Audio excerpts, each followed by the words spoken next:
Halo, Assalamualaikum warahmatullahi wabarakatuh. Salam sejahtera buat petani porang semuanya yang berada di mana saja. Selamat berjumpa dengan kami Hadi Porang dari Kabupaten Semarang ya. Pada kesempatan ini saya akan berbagi bagaimana pemilihan bibit umbi untuk budidaya porang dan cara tanam yang tepat. Ini sekaligus memenuhi beberapa pertanyaan dari rekan-rekan, baik secara langsung maupun tidak, supaya tidak berulang. Di antaranya adalah salah satu adalah bibit yang baik bagaimana, kemudian cara tanam bagaimana. Yang muncul biasanya ini, tanam umbi dengan posisi di balik apa tengadah atau lumpangnya di atas. Nah, ini kita coba kupas atau paling tidak sedikit informasi. Pertama, untuk porang ya, porang itu banyak sekali aspek-aspek yang perlu kita perhatikan. Satu adalah olah tanam, pemilihan bibit yang tepat, ya, pemupukan, penyiangan dan pemberantasan hama, itu satu. Nah, pada kesempatan ini kita akan coba membahas tentang bibit ya, bibit dan cara tanamnya. Pertama-tama kita ambil bibit ya. Untuk teman-teman tolong perhatikan bahwa bibit yang baik adalah bibit yang lepas dorman ya, lepas dorman kurang lebih 1 bulan. Nah, ini sebagai contoh aja. Dorman dalam arti di sini ada dua macam, ripah batang sama dorman umbi. Nah, yang kita maksud di sini adalah yang dorman umbi. Nah, kita pilih bibit satu kalau waktu dibongkar itu sudah bebas dari akar ya, bebas dari akar.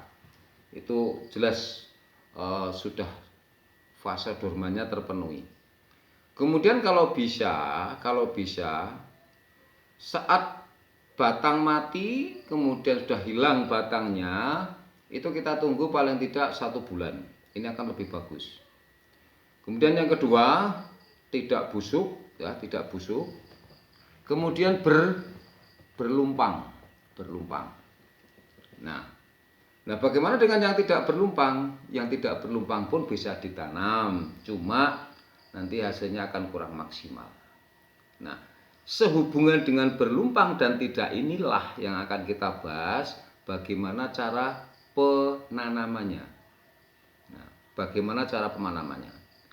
Nah, sebenarnya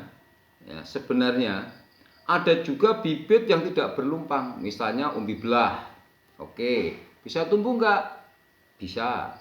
Ya, kemudian umbi yang tidak berlumpang, bisa tumbuh enggak? Bisa. Nah, cuma kan kita bahas apa sih sebenarnya ini lumpang ini. Nah, porang ini sudah disetting dari sononya ya, yaitu yang menciptakannya, yang mengatur, yaitu Tuhan. Lumpang ini tentunya kan ada manfaatnya. Nah, porang tumbuh identik dengan musim hujan atau awal musim hujan. Nah, kita tanam umbi porang, kalau posisi demikian dengan lumpang di atas itu tepat. Saya katakan tepat karena apa? Dengan ditanamnya umbi ini dengan lumpang di atas, lumpang ini tujuannya apa sih? Settingan ini apa sih? Lumpang ini untuk menampung air hujan, mengkondisikan kelembapan tanah. Nah, air hujan identik dengan porang bertunas. Dengan adanya air hujan yang ada di sini, tentunya kan tidak menggenang karena ini terisi tanah. Setelah kita tanam kurang lebih 2 ruas jari, tutup aja seperti itu. Kemudian tanah kedalamannya paling tidak kira-kira 30 cm sampai 40 cm. 40 itu yang paling ideal. Begitu ditanam karena curah hujan, kelembapan di sekitar mata tunas akan tercipta. Dengan kelembapan dan adanya air hujan di sini yang tertampung secara tidak langsung, akan cepat merangsang tumbuhnya akar. Ingat, air hujan ini sangat luar biasa dan memang kenyataan di Jawa terutama yang iklimnya tropis, artinya ada musim kemarau sama penghujan, tentunya porang ini ada siklus tersendiri. Tetapi tidak menutup kemungkinan di tempat-tempat lain yang tanpa musim, artinya selalu penghujan terus, bisa terjadi tanpa musim. Tetapi kalau di sini di Jawa terutama ini jelas musim awal penghujan.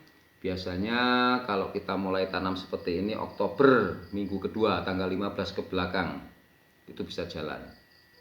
Nah, kalau kita posisikan demikian, otomatis air hujan yang tertampung di sini akan merangsang pertumbuhan akar. Ingat, air hujan mengandung berbagai macam. Salah satunya yang paling dominan memang dia adalah uap air atau H2O ya.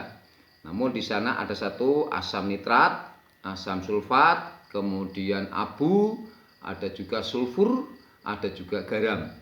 Ya, unsur garam.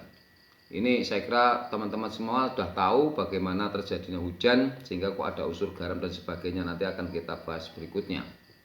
Nah, dengan kita menanam posisi demikian, apalagi kita sesuaikan dengan situasi setempat. Kalau kita musim awal penghujannya di bulan ke-10 ya, Oktober, minggu ketiga itu biasanya kalau tempat saya tepat di Kabupaten Semarang. Nah, kurang lebih 2,5 bulan atau bulan Januari nanti itu di sini musim angin. Nah, ketepatan itu memberikan suatu perhitungan tersendiri supaya nanti batang di bulan Januari itu sudah kuat, tidak tertepa angin, tidak mudah roboh, seperti itu. Nah, maka dari itu kadang-kadang juga terjadi begitu tanam di tengah perjalanan awal-awal musim hujan ada jeda. Intensitas hujan ada yang berhenti, artinya kemarin hujan 1 minggu 3 kali, ternyata ada yang 2 minggu 3 kali nggak hujan, atau 3 minggu tidak hujan. Nah, inilah cadangan air atau kelembapan sudah diciptakan oleh lumpang ini. Jadi ini akan memberikan sebuah pemahaman kita bagaimana cara tanam yang baik. Menurut saya adalah yang lumpangnya di atas. Kalau lumpangnya di bawah, ini akan beda. Dan perlu diketahui bahwa nanti kelembapan itu tidak akan tercipta. Itu.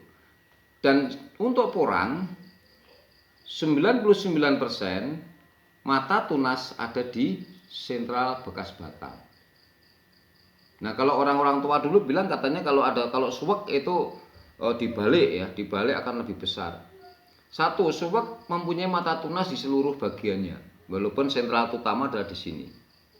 Namun kalau kita perhatikan, orang Jawa bilang katanya tuh kalau umbinya dibalik artinya justru bukan itu. Yang dibalik apa? Yang dibalik itu tanahnya. Ya, itu tanahnya itu yang dibalik. Sebetulnya di situ.